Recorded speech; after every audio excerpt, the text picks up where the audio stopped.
जमीन पर जंग होने की वजह से जमीन पूरी तरह तबाह हो गई थी। इसीलिए कुछ लोगों को चांद पर भेजा गया ताकि वहाँ पर जाकर वो लोग बाकी के इंसानों के लिए कॉलोनीज बना सके। और जब ये सारा काम हो गया, जिसके बाद इंसान जमीन को छोड़कर चांद पर जाकर रहने लगे। लेकिन चांद पर रहना इतना आसान नहीं था, क्योंकि वहाँ पर मेटियोर का तूफान आया करता था। तो इसीलिए इन्हें ये सारे फैसले बदलने पड़े। जिसके बाद इंसान ने चांद पर माइनिंग करना शुरू किया ताकि वो चांद पर जिंदगी गुजारने के आसान हल ढूंढ सके। तो बहुत से लोगों को माइनिंग के लिए रखा गया, जिन्हें माइनर्स कहा गया। और साथ ही ये असूल भी बनाया गया कि ये माइनर अपनी फैमिली के साथ ही चांद पर रहेंगे। अब हमें माइनर्स के बच्चे दिखाए जाते हैं जो कि इसी जगह यानी कि चांद पर पैदा हुए थे। वो सभी मिलकर स्पेस रोवर यानी कि जो गाड़ी चांद पर चल सकती थी उसे चुराने की कोशिश कर रहे थे। तभी वहाँ पर कोई आता है, जिससे डरकर सभी छुप गए थे। इन्हीं में एक बच्चा जिसका नाम कैलिब होता है, उसके हाथ में एक कैप्सूल था। उसके डैड भी एक माइनर थे जो कि काम करने के दौरान मारे गए। कैलिब को 3 दिन बाद ओमेगा पर भेजने का फैसला किया जाता है, जहाँ पर उसे किसी दूसरी फैमिली को गोद दे दिया जाएगा, जहाँ पर जिंदगी हर तरह से खुशहाल है। लोग बहुत मजे से जिंदगी गुजारते हैं। यहीं पर हमें ये बताया जाता है कि चांद पर से ओमेगा पर जाने के लिए तकरीबन 75 साल लगते हैं, जिसके दौरान सफर करने वाला इंसान क्रायो स्लीप एक चैम्बर में रहता है, जिससे उस इंसान की उम्र नहीं बढ़ती। जब वो चांद से ओमेगा पर पहुँचता है तो वो उतने ही साल का होता है। कैलिब इस बात को जानता था, उसे ओमेगा तक जाने में 75 साल लगेंगे। लेकिन कैलिब यहाँ से नहीं जाना चाहता था। वो जानता था कि फिर वो कभी अपने दोस्तों से नहीं मिल पाएगा। उसे एक लेडी बताती है कि अगले दिन मेटियोर का तूफान शुरू होने वाला है, जिसके बाद तुम्हें ओमेगा के लिए रवाना होना होगा। कैलिब को अपने डैड की बहुत याद आ रही थी। वो याद करता है कि कैसे वो बहुत ऊंचाई पर जाकर यहाँ की बेस में अपने डैड के साथ जाकर बैठा करता था। उसे याद आता है कि उसके डैड ने उसे बताया था कि चांद के उस पार कोई खतरनाक चीज आकर टकराई, जिससे वहाँ पर एक क्रेटर, एक गड्ढा बन गया। तुम एक बार उस जगह जाकर लाजमी देखना। मगर चांद के उस पार किसी भी इंसान को जाना मना था। और जिस कैप्सूल को हमने कैलिब के हाथ में देखा, वो एक गार्ड ने उसे दिया था, जो उसे उसके डैड की राख में से मिला था। तभी जब कैलिब बैठा ये सब सोच रहा था तो उसके पास उसके 3 दोस्त आते हैं, जो उसके जाने की वजह से बहुत दुखी थे। इनमें से एक दोस्त जिसका नाम डेलन होता है, वो कैलिब के डैड की आखिरी ख्वाहिश को जानता था, जो क्रेटर के पास जाने की थी। डेलन कहता है क्यों ना तुम्हारे जाने से पहले हम उस क्रेटर को देख कर आए, इस तरह तुम्हारी डैड की आखिरी ख्वाहिश भी पूरी हो जाएगी। लेकिन ये सब कुछ इतना आसान नहीं था। इन्हें वहाँ पर जाने के लिए जिन जिन चीजों की जरूरत होती है, ये उन चीजों को इकट्ठा करते हैं। अब इन्हें यहाँ से बाहर जाने के लिए कोड की जरूरत थी। डेलन बताता है कि यहाँ पर एक लड़की है जिसका नाम एडिसन है। एडिसन कुछ दिन पहले ही जमीन से चांद पर शिफ्ट हुई थी। उसका कोई दोस्त भी नहीं था। वो एक साइंटिस्ट की बेटी थी। तो डेलन कहता है क्या पता उसको कोड के बारे में पता हो। जब वो एडिसन से बात करने जाता है तो वो उससे कोई बात नहीं करती और वहाँ से चली जाती है। ये देखकर डेलन उसके पीछे जाता है और उसे अब सारी बात के बारे में बताता है। वो कहता है मैं शुरू से ही तुमसे दोस्ती करना चाहता था, चाहे सब लोग तुम्हें अजीब समझते हो। एडिसन सब सुनकर कहती है ठीक है, मैं तुम लोगों की मदद करने के लिए तैयार हूँ, पर तुम्हारे इस मिशन में मैं भी तुम्हारे साथ जाऊंगी। डेलन उसकी बात सुनकर उसे अपने साथ ले जाने के लिए तैयार हो जाता है। सभी बच्चे रोवर स्पेस के पास पहुंच गए हैं। वो सभी उसे चुरा रहे थे। कैलिब उसके अलार्म की तार को पहले ही खींच देता है ताकि उसका अलार्म ना बज पाए। फिर वो एडिसन का बताया हुआ कोड डालता है, जिससे कि दरवाजा खुल गया था। ये सभी अब जाने के लिए तैयार थे। रोवर को चलाने की जिम्मेदारी डेलन पर थी, क्योंकि इन सब में से वो ही ड्राइविंग जानता था। ये सब वहाँ से निकल जाते हैं। इन्होंने पहली बार चांद की सतह को देखा था। सभी बहुत खुश थे, मगर इन लोगों को मेटियोर के तूफान के आने से पहले वापिस आना था, क्योंकि जब मेटियोर की बारिश होती है तो बेस में लॉकडाउन कर दिया जाता था। सफर के दौरान सभी अपने बारे में बताने लगते हैं। कैलिब बताता है कि मेरे डैड ने मुझे बताया था कि कैसे लोगों को चांद पर भेजा गया और फिर उनसे माइनिंग करवाई गई।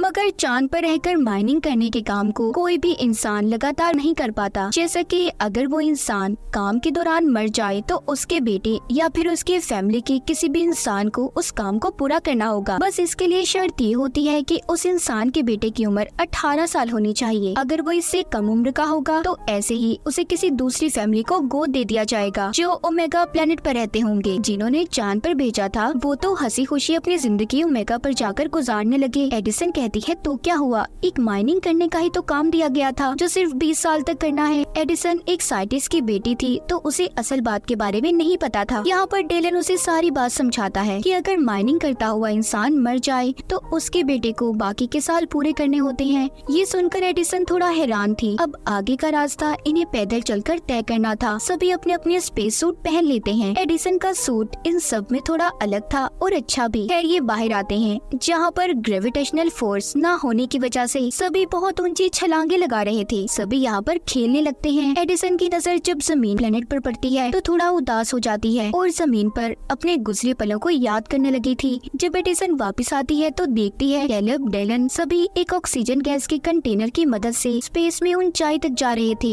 इन्होंने खुद को रोवर के साथ रस्सी से बांधा हुआ था ताकि ये स्पेस फला में दूर तक न जा पाए। एडिसन ये देखकर कहती है ये खतरनाक हो सकता है, ऐसा मत करो, मगर उसकी कोई बात भी नहीं सुनता। जब ये सब कुछ कैलेब का एक छोटा दोस्त करने लगता है तो झटका लगने की वजह से उसकी रस्सी टूट गई थी, जिस वजह से वो स्पेस खला में दूर चला गया था। ये सब देखकर कैलेब और उसके बाकी के दोस्त ऑक्सीजन सिलेंडर लेकर उसे बचाने की कोशिश करते हैं। सबने मुश्किल से अपने दोस्त को बचा लिया था, मगर इन सब में उनकी बहुत सारी ऑक्सीजन खत्म हो गई थी। इनके पास इतनी भी ऑक्सीजन नहीं बची थी कि ये क्रेटर तक पहुंच पाते। सब बुरी तरह से फंस चुके थे। तभी कैलेब को याद आता है कि उसके एक दोस्त ने बताया था कि इधर ही कहीं पर एक आउटपोस्ट है, क्या पता इन्हें उधर जाकर ऑक्सीजन मिल जाए। ये बात सुनकर कैलेब का दोस्त बोलता है कि मैं वहाँ पर नहीं जाऊँगा क्योंकि मेरे भाई ने मुझे बताया था कि उधर भूत रहते हैं। ये बात सुनकर डेलन उसका मजाक बनाने लगता है और इसी बात पर दोनों की आपस में लड़ाई हो गई थी। ये देखकर कैलेब जोर से चिल्लाता है और कहता है क्या जितना वक्त साथ रहने के लिए बचा है तुम ऐसे ही लड़कर उसे बर्बाद कर देना चाहते हो। इस बात को सुनकर दोनों ने दोबारा से दोस्ती कर ली थी। खैर ये उस आउटपोस्ट पर पहुंच जाते हैं जिधर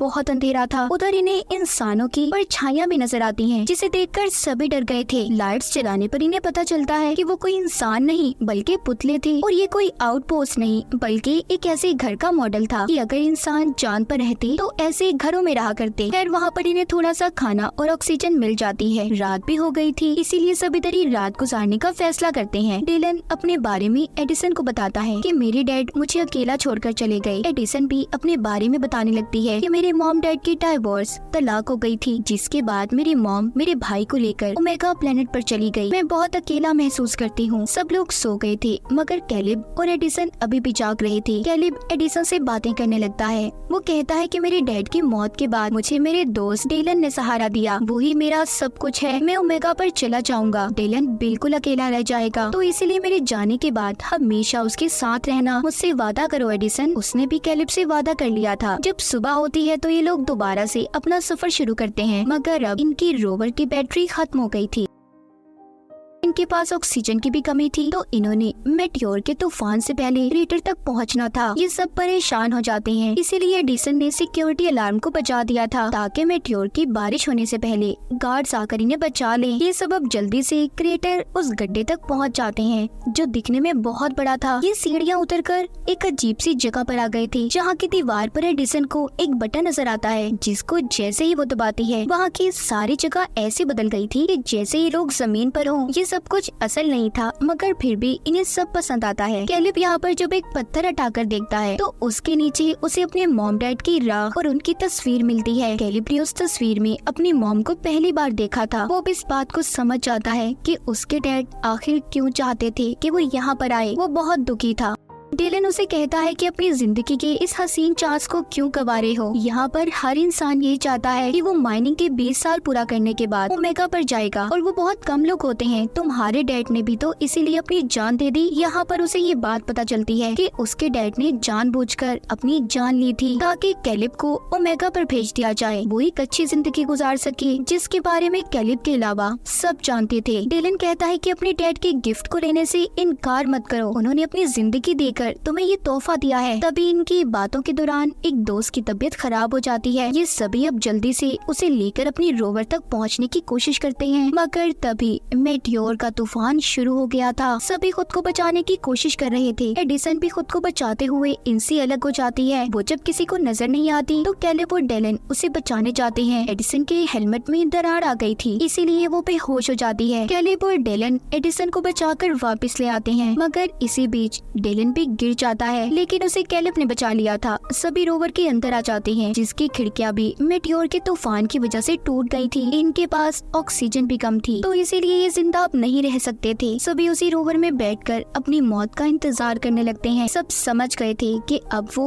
नहीं बच पाएंगे, मगर इन्हें इस बात की खुशी थी कि सभी साथ मरेंगे, जिसके बाद सभी बेहोश हो गए थे। इस हादसे के बाद हमें कहानी कुछ वक्त आगे की दिखाई जाती है। हमें कैलिब दिखाया जाता है जो ओमेगा पर पहुंच चुका है, मतलब उस हादसे को 75 साल हो चुके थे। कैलिब क्रायो स्लीप में था, मगर अब वो जाग जाता है। चांद पर से ओमेगा पर जाने के लिए तकरीबन 75 साल लगते हैं, जिसके दौरान सफर करने वाला इंसान क्रायो स्लीप एक चैम्बर में रहता है, जिससे उस इंसान की उम्र नहीं बढ़ती। जब वो चांद से ओमेगा पर पहुंचता है तो वो उतने ही साल का होता है। उसे अपने दोस्तों के बारे में जानना था, तभी एक नर्स आकर उसे एक ऑडियो डिवाइस देती है, जिसमें उसके दोस्तों के मैसेजेस रिकॉर्ड थे। उसे पता चलता है कि उस दिन इन सभी को बचा लिया गया था। उसके दोस्त अपनी आधी से ज्यादा जिंदगी गुजार चुके हैं, जैसा कि एक दोस्त ने अपनी बेसबॉल टीम शुरू की और दूसरा दोस्त एडमिनिस्ट्रेटर बन गया। तो बाकी वादे के मुताबिक एडिसन ने डेलन से शादी कर ली थी। अपने दोस्तों की जिंदगी के बारे में जानकर, उनकी बढ़ती उम्र की आवाज को सुनकर कैलिब बहुत खुश होता है, मगर अभी भी उसे इस बात का दुख था कि वो अपने दोस्तों के साथ अपनी जिंदगी नहीं गुजार सका। ओमेगा प्लेनेट पर एक फैमिली ने कैलिब को गोद ले लिया था। वो इस माहौल में घुल मिल जाता है। वो यहाँ पर एडिसन के भाई को भी ढूंढता है, जिसके बारे में एडिसन ने बताया था कि वो उसकी मॉम के साथ ओमेगा पर रहता है। कैलिब एडिसन के भाई को उसकी बहन के अच्छे कामों के बारे में बताता है, जिसने चांद पर माइनिंग जैसे असूलों के खिलाफ काम करके उन्हें खत्म करवा दिया था। और इसी के साथ इस फिल्म की कहानी भी यहीं पर खत्म हो जाती है।